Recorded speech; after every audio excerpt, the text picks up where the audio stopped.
Well, here we are back in the Bang Bang Bunker. This is Extracted, Season 2, Episode 2, Shannon Boyles. When we last left off with Shannon... It was traumatic. It was too much. No, because a lot of the episodes run together. Was that the Shut the Butt one? Yeah. Okay, it's weird because our time frame has changed because of your new job. Right. So it's been a while. We had Shut the Butt.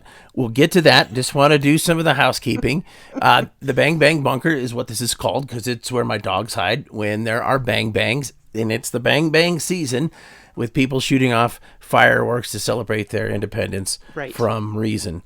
So that is why this is the Bang Bang Bunker. And a lot to catch up on here.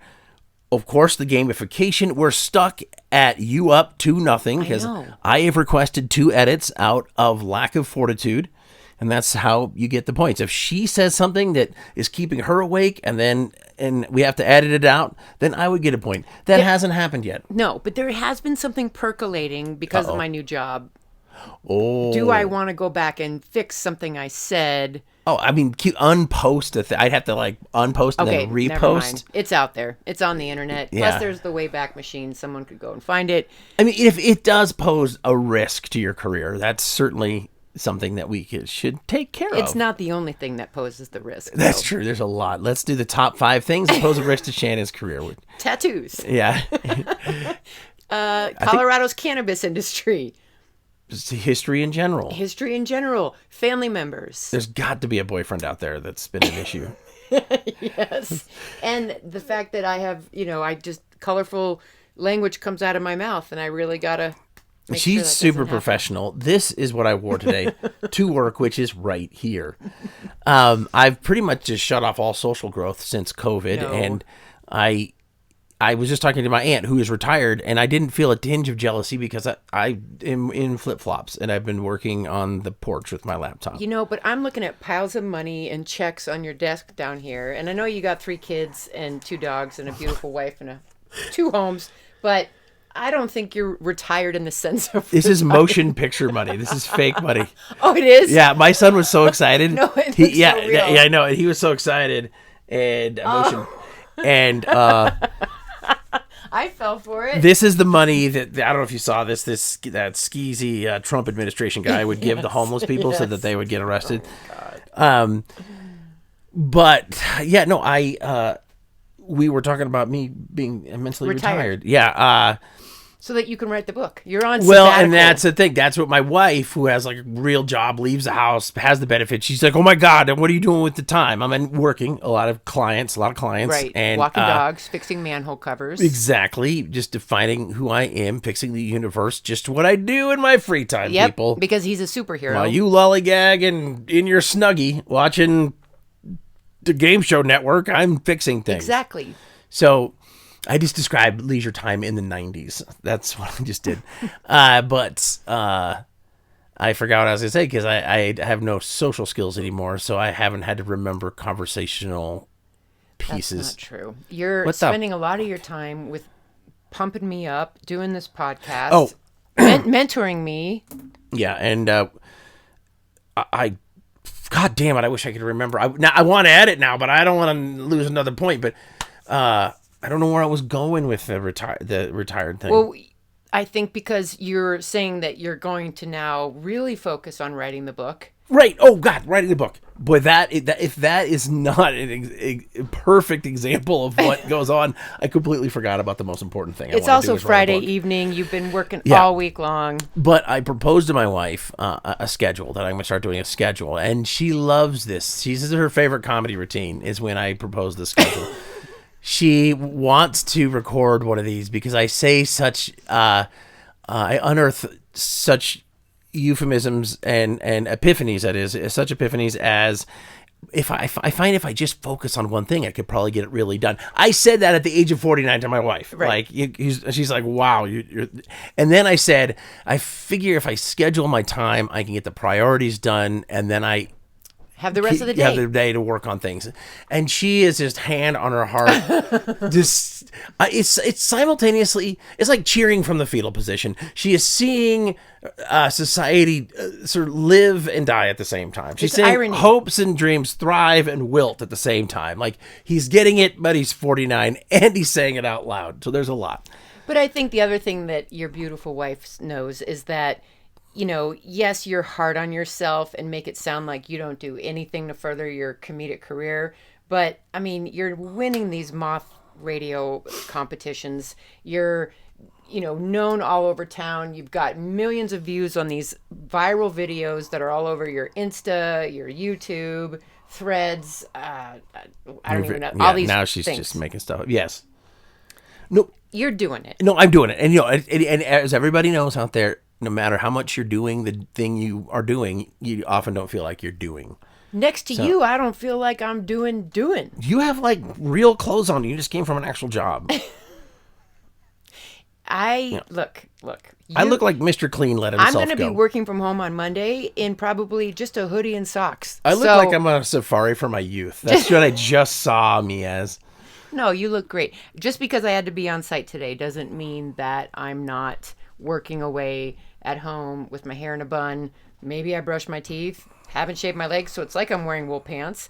And no one's the wiser. No, and that's where when I start talking to you and we go from shut the butt to climbing the ladder in the legal system like you are, I'm like, that. How are you not inspired? Right. As Shannon Boyles once said to me, Jared, if I can get through all the things that I got through, you can write a book. Well, and then say that back to me and say, and Shannon, if you can get through all the things that you got through, you can get over yourself and get on stage and make this And I have been saying that. funny. So let's get to this part. Okay. Before we get to the meat of season Right. 2. Where's the meat? No, I was just like, meat is probably not a great choice. No, I love of it. words for organ removal or whatever is coming. I don't know. But we talk about the moth a lot. That was not the intention of this show, but it has become It's timely. with what I've been doing. It has become a topic, and now she's going to do it. The theme is guts, coming up in June. Is that 15th? Yeah, it's 2 weeks from tonight. Yeah, and I am going to do a story. She's going to do a story, not a competition. Nope. Although I do like winning it, but her story is going to be fantastic. We're going to get her on that stage, and she's going to not dive deep into the narrative of things because you have 5.5 minutes, but just as we've come up with this, or I did, and then I'm haunting you with it, this image of leaping from lily pad to lily pad and not getting too deep, lost in the details, lily pad, or if you want, find one detail and go super deep. Yeah. Or it's like that game when you were saying the lily pad, my mind went to 80s Atari Frogger, and I'm dodging the traffic to get to the log. The traffic is distraction. The traffic is doubt. Yes. Yeah. The alligators are my self-esteem and my own Exactly. neurosis. But Hungry. those logs that are floating are you. That's my whoopee, my safe place, my friend that is so supportive and encouraging. When was the last time your friend called you a deceased waterlogged tree? Get someone like God, you're a Shannon. whoopee. Yeah, I know. And Whoopi is nice too. Whoopee's really nice. So anyway, that's coming up. Preparing for that, and working on our stories together, and that's what this show is all about. Extracted is extracting each other's story. That's right. And when I don't know what I was talking about the last time I was here. We'll figure that out. But the last time you were here, where did we leave off? Is that where you want to start again, or you just want to find another year? No, I know where we left off. You wanted to get into the legal stuff, and and I think where we left off, it was 2016, about March, April-ish. I had learned that I was living in multiple toxic molds and mycotoxins due to a construction defect on a condominium I owned downtown that was on the top floor of a high-rise, and my HOA wants $10,000 from me to help fix the roof. Which is amazing. Does your HOA at this time, please refresh us, did they know about your health issues? Yes. That stem from this? Yes. And these cold Cruella de Villes of the real estate world say, we would like some money. Yep. After I was like, are you kidding me? Like, you've almost killed me more than once, and you're going to shake me down for 10 large? And they were like, that mold problem came from within your own four walls. And I said, nope. It came in from the roof, and the whole reason why we're having to pay a special assessment to fix the roof. Yeah.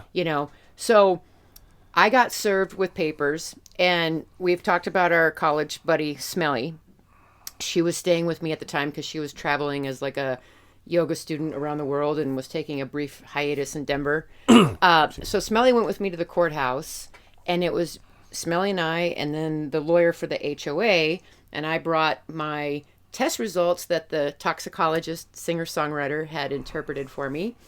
And I'm watching this guy reading my test results, and I see his eyes get really big, and I thought, okay.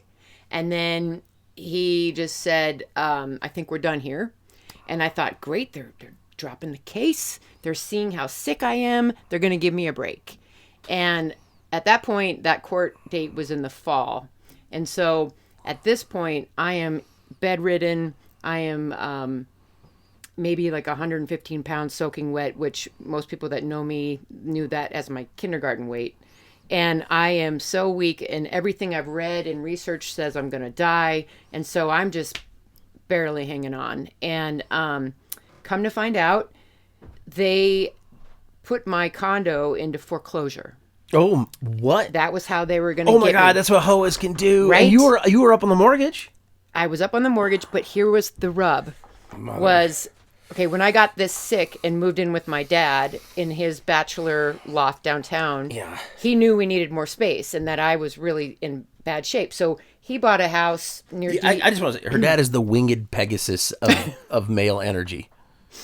And oh, sorry. No, that's kind of you. And anyway, go ahead. Sorry. I would say you're more the winged Pegasus. I'd I'd say from my the dad best. is like Peter Poseidon. Boyles. Poseidon. Okay, so I just wanted to drop that in there because you're with your dad. Okay, so while you're with your dad, the HOA is like you're screwed. And so my dad at the time, we laugh about this now, but he was co-signer on my mortgage. So he has his own mortgage for his loft. There's a home up in Winter Park, which is in the mountains. He's the co-signer on my condo. And he's now going to buy a house near DU and renovate it to move me in.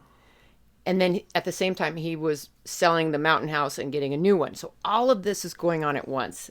And I get put into foreclosure, and I'm too sick to fight my own fight. So ironically, a friend of my dad's has a really big law firm here in town, I won't name, and they do a lot of personal injury. So I went and sat in a conference room with like 6 of their lawyers, and I spilled my guts for like 2 hours, told them everything, and I don't hear from them. And 3 weeks goes by, and I just thought like, either they don't want to take my case or they're a bunch of chodes. And they called and they were like, gross oversight.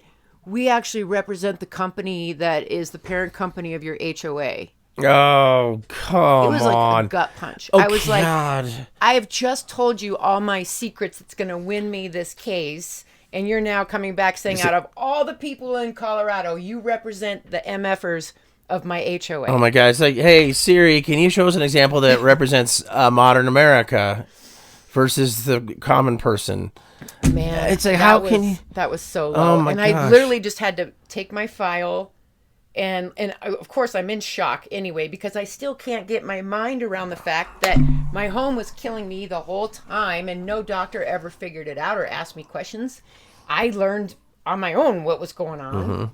And I just sadly took my things and walked out of there. And my dad and I went to probably 4 other law firms. And I learned another hard truth was I called Allstate to do my homeowner insurance total loss on everything in my condo. And the nice person at Allstate said, Shannon, we don't cover mold and water damage. Oh, and I was like, come again? And they were like, back in the 80s, families were getting really sick and horrible things happening from mold illness. And so we stopped doing our job. It was bankrupting insurance companies. So to get around that, they took that out of the coverage. And I don't live in a floodplain. So I didn't have, and I'm on the 8th floor. So it's like, once again, it was like a fry pan to the face of like, I'm screwed. Well, you already got the frying pan to the face with the legal thing. Right. And now, And the doctors, as you lay on the ground, yeah. the insurance company is like, oh, you know what we do cover is kicking people. Yeah, kicking you while you're down. So the 4 law firms we went to after my dad's friend's firm said that they represent my HOA, we would walk in, and because mold is so contentious, and because insurance companies don't cover it, and because my dad is who you named, they were like, hey, we're so sorry this happened to you. It sounds awful. Best of luck. We can't take this case. And I had gone into that thinking like, at least I'm going to get a payday, take all my friends to Hawaii, and be comfortable for the rest of my life. And it was like, in a short amount of time, everywhere I was turning for help, I was just being shown the big shaft, like, sorry. And so I'm living in between this world of like, I should have died and I didn't, and I'm not living or thriving. I'm just surviving. No lawyer will take my case. As I said, I even tried Aaron Brockovich for a resource. Can't find doctors that can help me out. I'm just being cut on and sewn up and told that I'm going to get a Barbie butt. And life just looked way bleak. So thankfully, there's a lawyer in town who's also a talk show host, who's a friend of my dad's, by the name of Dan Kaplis, who has a very successful law firm. And out of the kindness of his heart, he at least negotiated with the HOA company that had me in foreclosure. And this is right at the holidays, like Thanksgiving, Christmas. Is this 2016? Yeah. And got it out of foreclosure for us.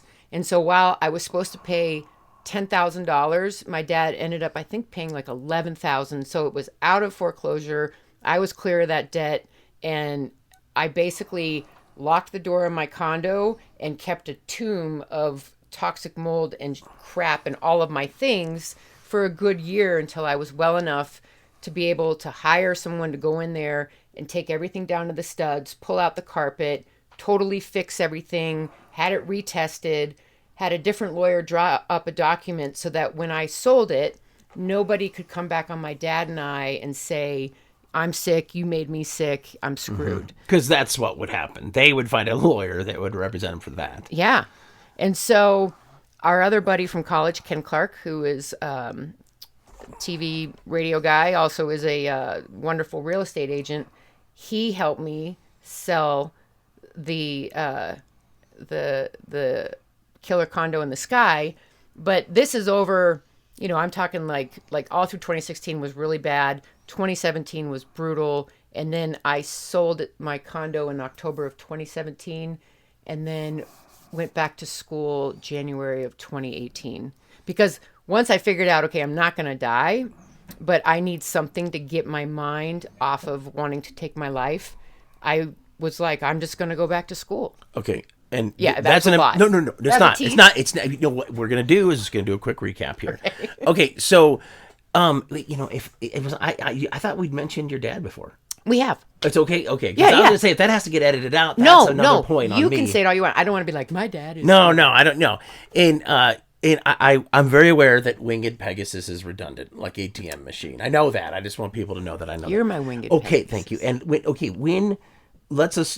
so yeah. The HOA was going to foreclose just based on this fee. $10,000. Not the mortgage, which you are, okay. So you get help with Dan Kaplis to help with that, and your dad helps you. And then you at this time, what it is very clearly.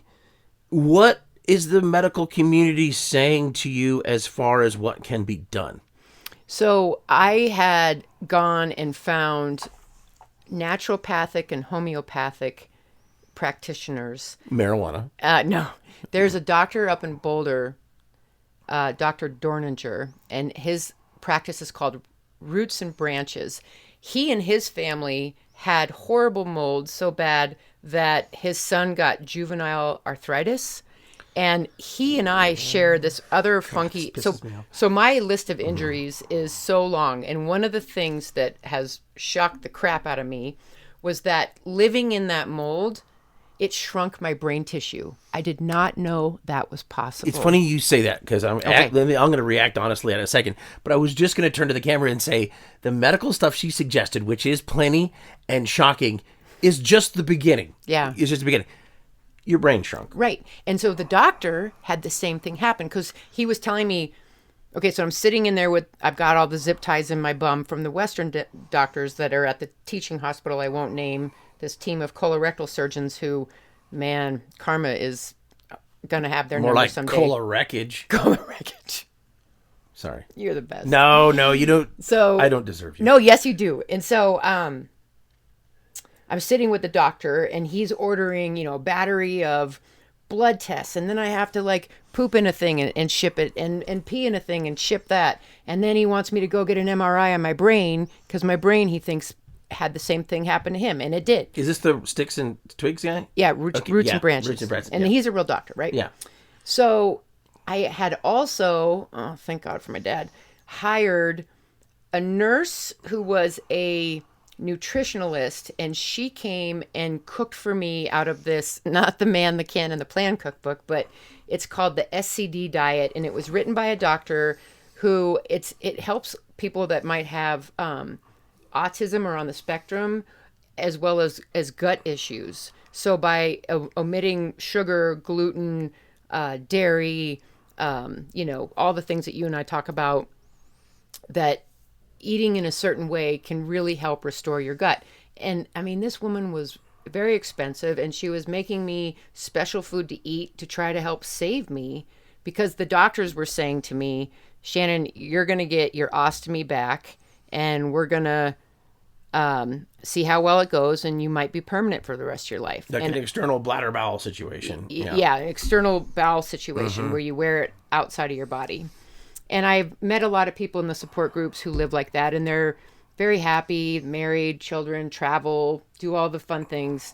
But for me, my experience was not at all like that. So, yeah, it sounds like a drug commercial where the people who have herpes look like the best life ever. I mean, sure, you just paddleboarding and bicycling today? The people on the Ozempic commercial dance better than I do. Yeah, no, all of a sudden they can dance. And have you ever noticed farmers markets are everywhere. And that the color of clothes that they wear are the same color of the brand of the medicine? Oh, yeah, exactly. I mean, just all branded. Right. And my poor kids have grown up watching football games, and one of their early societal satire jokes was listing side effects to things. Yes. Like I would say, Elliot, eat your broccoli, and she said, could cause boredom and orgasm. I was like, man, this is where we live. She's so funny. But, okay, I do want to say one side note. As a kid, I did Mad Libs all the time, and everything was about farts and poop and butts and boobs. And so no wonder, my mom has even said it to me, like, as a kid, you were so obsessed with all of that. Isn't it ironic that as an adult, that's my areas of my afflictions? Yeah, right? That's amazing. You just became a lot of smart set there. I did. But that is interesting, and which I would say two things. A, if you're not playing Mad Libs with your young children, you're missing out on an opportunity to teach parts of speech. I mean, yes. Elliot loves it, takes it to parties and stuff. I love it. And it is a lot of fun. And the kids, that's like, we've narrowed it down. That's a time where they can just say whatever. Mm-hmm. So our Mad Libs are just dirty as that. Mine were so dirty. And it helps like just cordon off a lot of the dirties into that one spot. But, that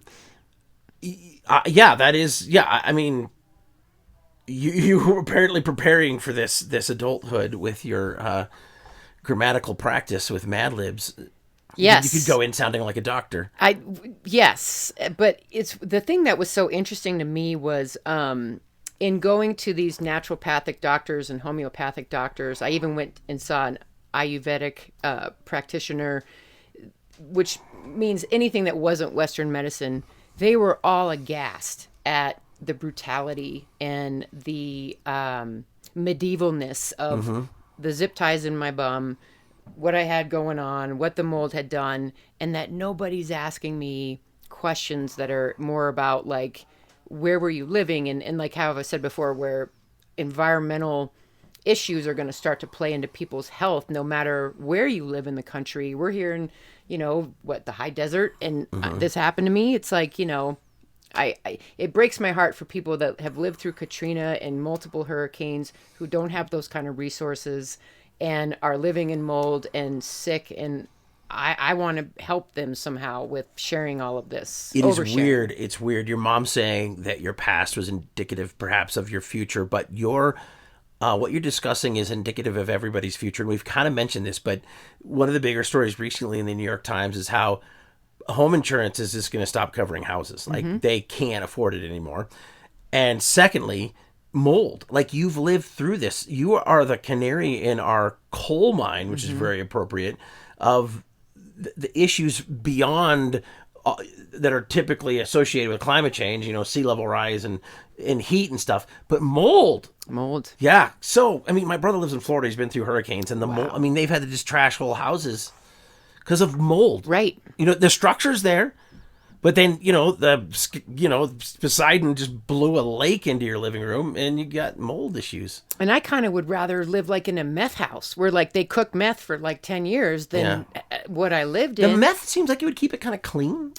Well, you would think a lot of that, chemicals. but I don't know. think that there's like byproduct. Yeah, I don't. Not something you want to breathe. I'm not recommending it. This is I've not only what's watched happening. Breaking Bad. I've never made meth. Yeah, I just want to clarify that.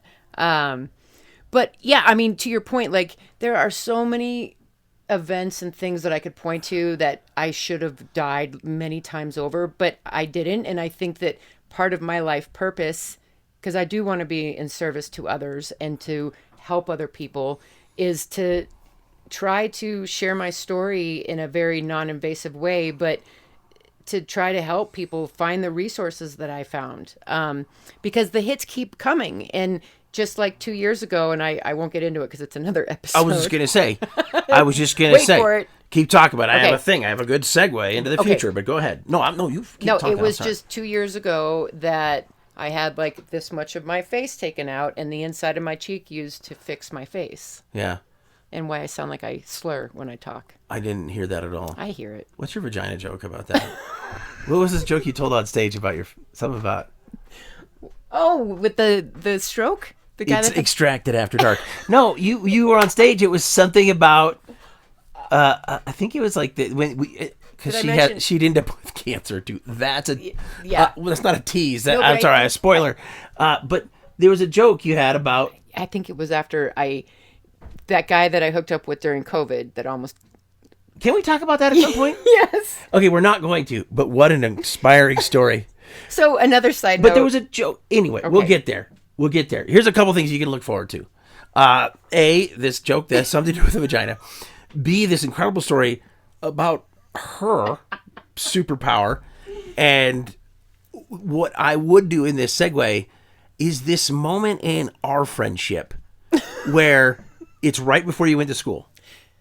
It's right before you went to school. And this is where you are right now. Yeah. This is what you're talking about. Yeah, I was in bad shape. No, and I don't know what to say. Right. Was this when you talked to me on the light rail, or was this when we met at Chipotle? No, well, we did that about the same time. Yeah. And but all that, the stuff she's going through. I mean, are you kidding me? You should not be here right now. And I'm not even talking about what mold did to you physically. Right. I'm talking about the mentals. That's why I if the CIA really wants some pointers on how you could like psychologically torture somebody, call me. Because I mean, putting someone on high doses of prednisone, which is a steroid, living in those levels of toxic mold, having gone through surgical menopause at 32, and then just being depressed about the hell that I had slogged through, that for starters is a stiff drink of depression, you know? I know. Well, anyway, this is where we got to stop here. Am I past my time already? No. You're very close. Okay. I wasn't. As a matter of fact, I don't even know. It's a radio feel. It's a radio feel. Like I couldn't talk for exactly 30 seconds. Yeah. Because of cutting so many commercials. If you just give me a topic, that'll come up on my episode. The next time we record, which could be, I think, next week, your schedule changes. Yes. Yeah. As soon as Monday. I mean, I'm working from home 3 days a week. My gosh, you're so important. No, I'm not. I might even wear something else just to celebrate. Wow. Yeah. That's a tease. Yeah, exactly. I shouldn't. It really is a tease and nothing else. But I do just want to say, like, for folks that are possibly watching and they don't know me, like, it's so hard to share this story without having to fill it in with these gruesome details, just because all of it kind of, it's like a snowball going down the hill, you know? It's okay. You're doing great. You really are. I mean, you don't, this is it. We're extracting the story, and the story needs details. You know, I think you're doing super great. I just said great like 4 times. No, in a well, minute, I say but, right every other word. We're working on each other's broadcasting ticks. Yes, because I told Jared I need to find more words because I say the same thing over and over, but I just haven't done this in a minute. And you are like the man on the mic who's a plethora of words, and so, you know. Already you missed the thesaurus there. Thesaurus. I know. Didn't I tell you I was going to shove a thesaurus up my butt? And you were going to get some new words. Yeah. So I'm thank not sure God they if that's the didn't shut my process. butt. I know. Look at you are. I had no idea. Your mom is right. You're very butt focused. Speaking of my mom, the other night she couldn't sleep at all, and she texted me because I think she slept too much the night before. Yeah. But she's like, I finally got caught up on all of you and Jared's episodes, and I was waiting because I thought, here come like she's gonna start, nothing. I was like, okay. She didn't say anything. Mm-mm. Oh, but you she knows some stuff. Oh, I know, and she's yeah. Yeah. And then I finally told the other parent as well, because I was just passing, because I didn't want it to be like, I'm doing the same thing as you, kind of a thing. So I told him, because he was like, how's Jared? And I was like, well, funny you should ask. We started doing a podcast a couple months ago, and we're having a really good, and he goes, is that something you would want me to watch? And I said, yeah. And he's watching it? I haven't sent him the link yet, because I think he's all about his YouTube channel. But maybe for Father's Day. Yeah. We just don't want to tell the stroke episode too soon. Or you know what I could do when I get to that part? Is say, if you're related to me, earmuffs for like the next 45 seconds. And then I can tell it, and then we're out. And then, are you talking about a story that we haven't told yet? The one that you were I getting know. Okay, to. I just wanted to make sure. I thought You're talking about the Black Widow demon. Yeah, that's what I'm talking about. That was... No, but there's two separate... There's the actual experience that you called me to tell me. Yes. And then there was a joke you told on stage that had something to do with the cancer. And yes. Anyway, we'll get to that. It's so much. All happening. I know. And a shout out to riveting. Pam in Durango, who has been at Carver's Brewing for 30 years. Yes, Pam. You're amazing. Yeah, no, she really is. She is just like people talk about soul and souls, and they're two very different things. Souls in kind of this maybe religious sense, and soul in this rhythmic music, life force sense. And she intertwines the two, like that snake thing with the doctors have, and Hippocratic. Oh, right, yeah. And she's the Hippocratic soul. Just everything, just so solid and genuine and friendly and grounded. And maybe you're just you're just crazy or something, dealing with a lot of stuff that I don't know about, but awesome. And one thing I appreciate about Pam is in my last episode we talk about the video you made for me in 2015 for the half marathon I ran for Crohn's and ulcerative colitis. And she asked to see the video. And I thought, wow, that's really sweet that she wanted to see that and that you shared it with her. And it's funny, the year we're talking about today, 2016, you're freshly off being like the Queen spokesperson for Crohn's and colitis, and you didn't even have it, which is just just another epitome of the weirdness. Bill has been listening and commenting, and he is... Thanks, Bill. Yeah, he's playing some Beatles tunes right now. Hey. Yeah, he's a big Beatles fan. Okay, there's one more tease to add. Two more, actually. What? You and I are turning the big 5-0 in a month and a week. Wow. And I don't know what to do that night. I'm kind of like a deer in headlights. Everyone's like, what do you want to do? I don't know. I've never been 50. What if 50-year-olds do? I don't know. Because Jared and I are born on the same day. Yeah, exactly. Same year. Pretty much Actually, you're 7 hours older? I think we figured out. So I can tell you a thing or two about life. Which is why he's better. Yeah, no. So I don't know. I know I want to do something. I don't know. I have no idea. So let's just can we throw like a party? Somewhere? Yes, we can throw it at my house. Can we throw a party at your house? Yeah, because my dad was like, "Why don't?" Yeah. Oh, we're throwing a party at her house. Is much nicer. There's no dogs that'll attack you. Just my dad. Well, yeah, you're gonna have to hear some broadcast stories. And he hits on female friends. And he hits on he's still got it. I'm making a statue of the guy. Yeah, I hope that's not weird. It's weird. Yeah, no. We should have a party. Are you okay with that? I think so. Oh my. Okay, but well, our yes. birthday's on a Sunday. Okay. And We actually, should have the party Saturday and make it to Sunday. Saturday That's the 6th into the 7th. Yeah. And we'd be so excited we made it to midnight, which is so sad. And how I know that you were born early on a Sunday morning was I had this pillow from when I was born. Somebody cross-stitched it, and it says, like, Shannon is the child who was born on a Sunday, like, something, and gay. I have to go pull it out of the garage. But it said something about me being gay. But it was like we were born on a Sunday kind of a thing. What? Oh, it's a poem. Then they needed to rhyme with Sunday? Yeah, and then Okay. it's like a pillow Yeah, for the so day I was bright born. and gay, a little girl who was born on a Sunday. She enjoys fillets and talks about butts, and one day she's going to get stuck in a moldy rut. And her butt's going to pay the price for Get it. shut. If you want to rhyme. Almost get shut. Okay. It's like Cave of the Winds. Okay, that was one thing. I think I've made you so uncomfortable. No, that was one tease. One tease. The other tease is 2 weeks from tonight, God willing, Moth. for the Denver Moth June theme for guts, Mm-hmm. I'm going to try to extrapolate 5 minutes of this 20-year saga and tell it to a room full of strangers. And you're going to tell the great gut story that you have. And probably About not win having again. any. Am I mansplaining too much? About No, the story? I loved Okay. it when I listened.